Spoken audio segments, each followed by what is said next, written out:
Have you ever felt like you walk through life as if your soul were wrapped in fog? It's not sadness, it's not physical exhaustion. It's something deeper. An internal whisper that doesn't scream but weighs. A sensation that has no form, but that covers everything. As if inside you lived an ancient voice, older than your thoughts, wiser than your beliefs, that watches you and asks you in silence, how long will you continue pretending that this is life? There are times when the body moves forward, but the spirit stops. And although we continue to meet schedules, commitments, routines, there is something deep down that is beginning to crack. Small fissures in the facade of the character that we have built. A loss of brightness in the eyes. An inexplicable disconnection from enthusiasm. A nostalgia that has no past or cause, only an echo. This video is not just another one. You are not here by chance. You have arrived because, perhaps without realizing it, your soul has begun to move. To become restless, to grow tired, and in that tiredness the call begins. Because when the soul grows tired, it is not dying, is awakening. Today we will talk about that exhaustion that goes beyond stress and insomnia, beyond the psychological. We will talk about soul fatigue, that crucial moment in which our deepest being says enough. We will explore the invisible but unequivocal symptoms of a spiritual renewal that has already begun within you. Even if you do not understand it yet, we will discover the powerful, subtle signs of change, from the loss of meaning in everyday life to the appearance of synchronicities that defy all logic. We will see how the body, emotions, and even your relationships begin to reflect that silent cry of the soul that demands authenticity, depth, and purpose in this journey. I will not offer easy solutions. There are no shortcuts when it comes to the awakening of the soul. But you will find key signs and forgotten truths that could resonate in the deepest part of your being, because when the soul gets tired, it is not the end, it is the beginning of something sacred. The return to yourself, prepare yourself. Let's dive into an ancient knowledge that few dare to look at head-on today. Not only we will talk about the tiredness of the soul today together, we will learn to decipher it. Since the dawn of humanity, the soul has been understood not as an abstract concept, but as the vital core of the human being, the invisible thread that unites what we are with what we could become. In almost all ancient cultures, the exhaustion of the soul was not seen as an illness or as a weakness, but as a sacred sign, a warning that something essential was misaligned. In many traditions, this was called the night darkness of the soul, spiritual thirst, or the creaking of the spirit. The ancient Egyptians believed that each human being was composed of multiple souls, or spiritual aspects, the K, the BA, the AC, and that when one of them suffered an imbalance, the individual began to manifest visible symptoms: loss of enthusiasm, mysterious illnesses, sadness without cause, rejection of routine. For them, this was not a condemnation but an opportunity. It was the call of the soul to reconnect with Mat, the universal principle of order, truth, and harmony. In the Vedic traditions of India, there was talk of Vairagya, a state of profound detachment that was not born of contempt, but of the fatigue of the soul for the illusions of the world. When the soul grew tired of chasing ephemeral pleasures, it began a process of introspection and renunciation that opened the door to moksha, spiritual liberation. In that sense, fatigue was not a failure, but the prelude to a transformation. Even in Greek philosophy that so influenced the Western way of seeing the world, we find voices that recognize this phenomenon. Socrates claimed that an unexamined life was not worth living. This examination was not only intellectual, but spiritual, a confrontation with oneself in moments of silence and confusion. Plato, for his part, considered the soul as an entity that came from the world of ideas, and that, when incarnated, suffered when it forgot its origin. The weariness of the soul was then nostalgia for its lost home, a longing for the transcendent that no material experience could satisfy. In the mystical traditions of Sufism, the CFR is spoken of as a state of inner stripping, in which the soul, exhausted of external forms, prepares to receive the divine presence. Spiritual tiredness is seen as a crucible, an alchemy of the being in which all that is false begins to burn so that the essential emerges. The Safine flees from the tiredness of the soul, embraces it, honors it, converts it into silent prayer. Western esotericism, for its part, has interpreted this tiredness as the rupture between the lower self, the ego, and the conditioned personality, and the higher self, The immortal soul, the eternal traveler. Traditions like spiritual alchemy teach that this inner exhaustion is actually the process of anigredo, the dark stage of the soul where all sense of identity begins to break down, not to destroy the self, but to purify it. Lanigredo is the black earth of the soul, fertile, but must first be turned, tilled, watered with tears and silence. And in the mystical Christian tradition, figures like Saint John of the Cross spoke of the night, the dark side of the soul, as an indispensable process for the awakening of consciousness. Was not a depression or a nervous breakdown, but a deep spiritual process in which God, love, emptiness, or whatever you want to call it, silences all external voices so that we can hear the only voice that matters, that of the soul itself. What these traditions share, despite their cultural or religious differences, is the certainty that when the soul gets tired, something sacred is about to be revealed. The soul does not get tired out of weakness, but out of wisdom. It tires because it has played for too long at doing what it is not, because it has repeated roles, phrases, desires that do not belong to it, and in that tiredness, in that invisible sigh that crosses time and cultures, a universal truth is hidden. The soul does not want comfort. It wants meaning. It does not desire pleasure without purpose, but beauty with depth. It does not yearn for what is easy, but what is true. Understanding this historical and philosophical context allows us to look at our own tiredness with different eyes, not as a fault, but as a sign, not as an end, but as a door. And that door, is, we will learn in the next section, does not lead outwards. It leads inwards. When the soul gets tired, it does not send emails or issue alerts with red lights. It does not knock on the door like an illness does, or issue strident warnings like the wounded ego. The soul speaks in whispers. It uses a poetic language, sometimes confusing and other times painfully clear. It speaks through symptoms of intuitions of absences, and those who have not learned to listen to its language often confuse its signals with simple discouragement, stress, or laziness. But the truth is that the soul has its own vocabulary, one that has remained intact since ancient times. But today, in the midst of digital noise and daily rush, it has become almost unintelligible to us. Listening to the soul is like speaking a forgotten language again. And the first thing it tells us when it gets tired is that something essential in us has stopped vibrating. One of the most common and paradoxical signs of this spiritual fatigue is the loss of meaning. Precisely when you have everything you are supposed to, that we should wish for maybe. You have a stable job, an active social life, a functional family. From the outside, everything seems to be in its place, but inside the emptiness grows, as if you lived in a perfectly decorated house, but without windows, without air, without...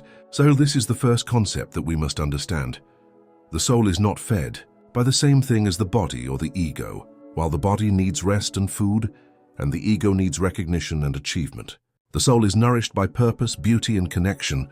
Authentic. When these three ingredients are scarce, the soul begins to wither, even if everything else is in apparent order.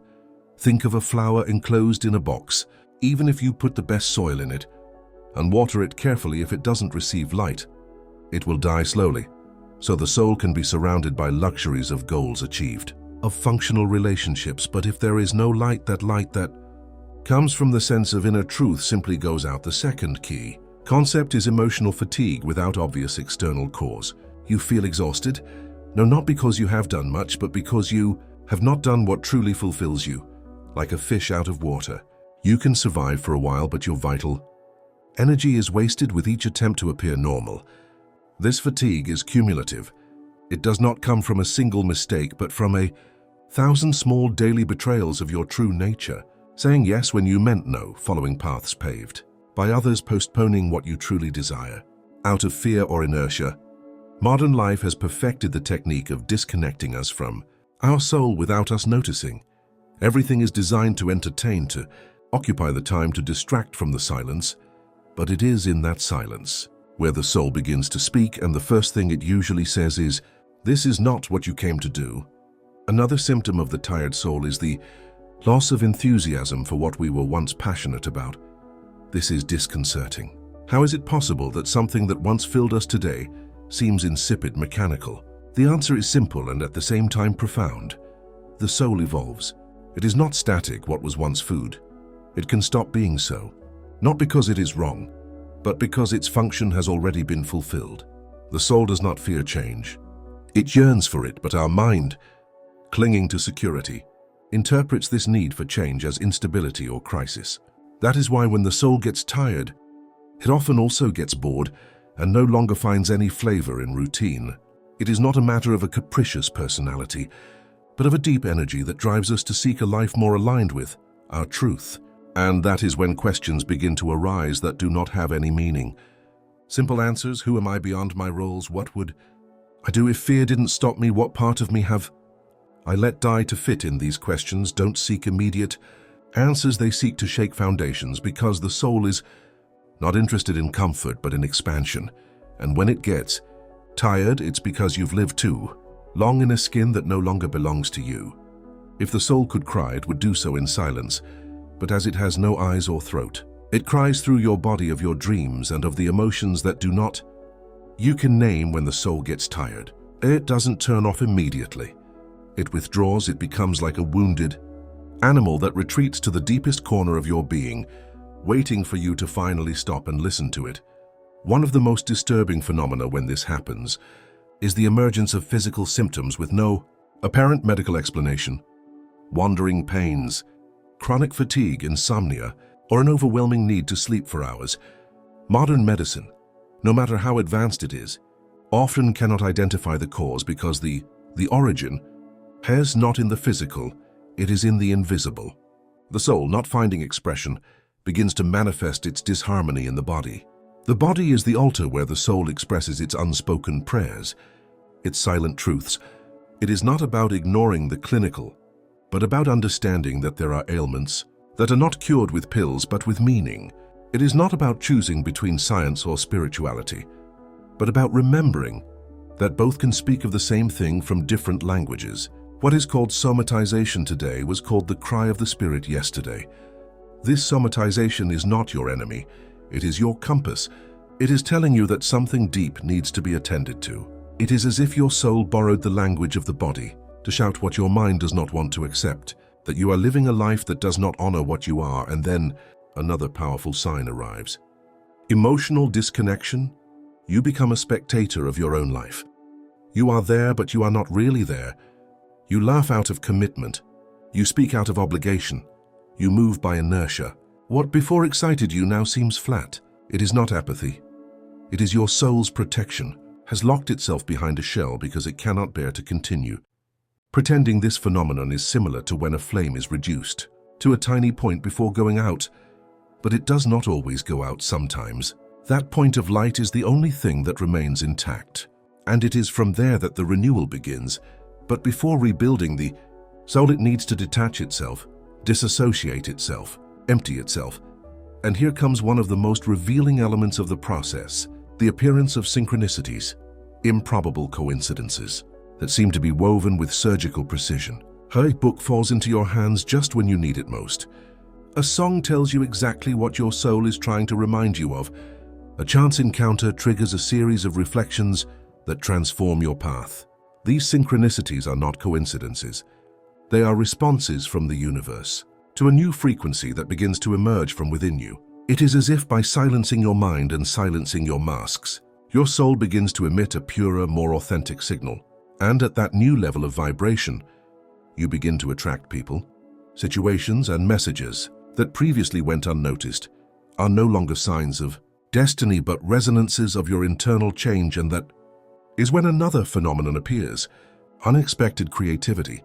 We are not talking here about professional, artistic talent, but about that almost urgent impulse to express yourself, to get something out from inside that has been locked away for too long. Suddenly you want to write, draw, sing, walk in nature, rebuild your inner home. That creativity is not a whim. It is the soul searching for roots to return to life. In many traditions, creation is seen as a form of healing. Shamans painted, monks sang mantras. Wise men composed sacred hymns because they knew that creating was a way to free, to heal, to remember. When the soul gets tired, it doesn't ask for rest. It asks for creation. And in this process, it's not unusual for some relationships to begin to change, not because of conflict, but because of resonance.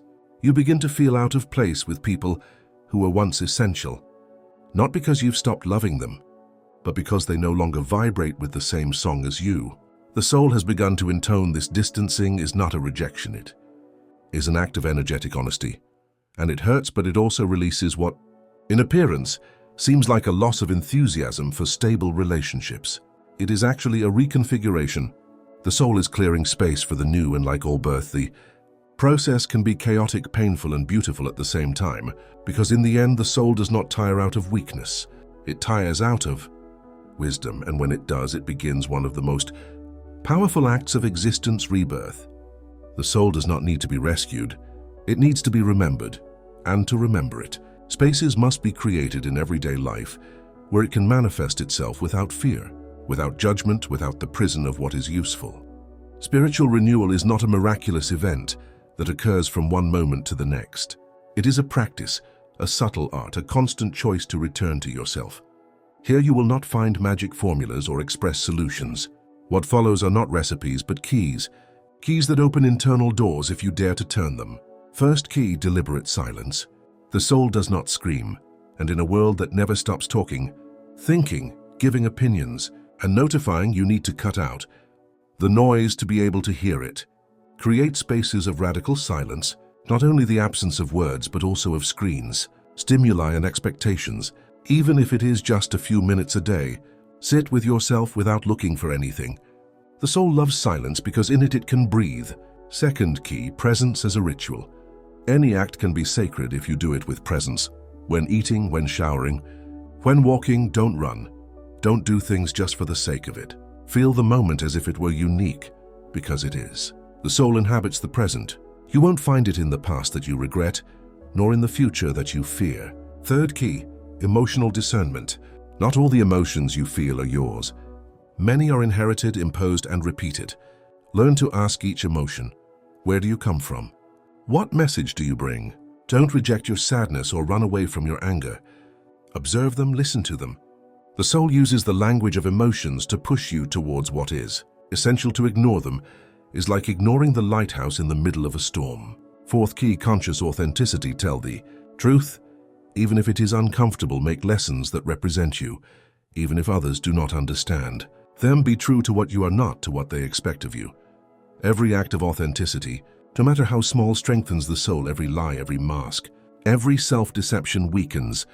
It is not about being rebellious, but about being real. Fifth key, beauty is medicine. Surrounding yourself with beauty, not with luxury, but with true beauty, nourishes the soul. A flower, a melody, a poem, an honest look.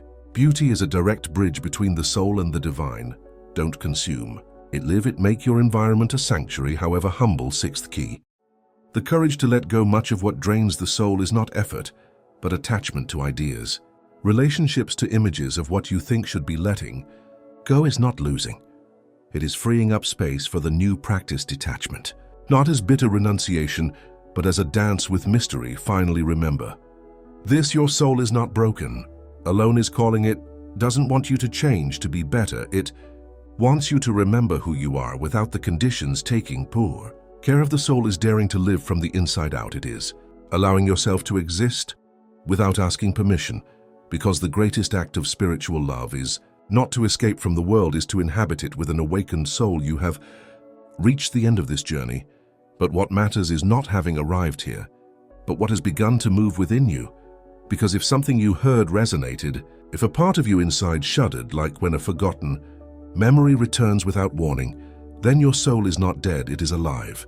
It is tired, yes, but alive, and that in a world that lives asleep is an act of courage today. We have spoken of that tiredness that is not cured by sleeping, of that dissatisfaction that is not extinguished by buying, of that aimless nostalgia that is not filled by traveling. Because the soul, when it gets tired, does not want more things, it wants truth, and the truth is not found outside, but by returning to yourself. We remember that you are not the only one who feels this sacred emptiness, that the symptoms are not signs of madness, but of awakening, that insomnia, sadness, confusion, loss of enthusiasm increasing. Sensitivity, synchronicities are the soul's way of saying, I'm ready to come back to you. Are you ready to come back to me? This process may seem chaotic. You may feel like you are losing control, that you are becoming alone, that your known world is collapsing, and it's true, but it's a sacred collapse. You are not falling apart.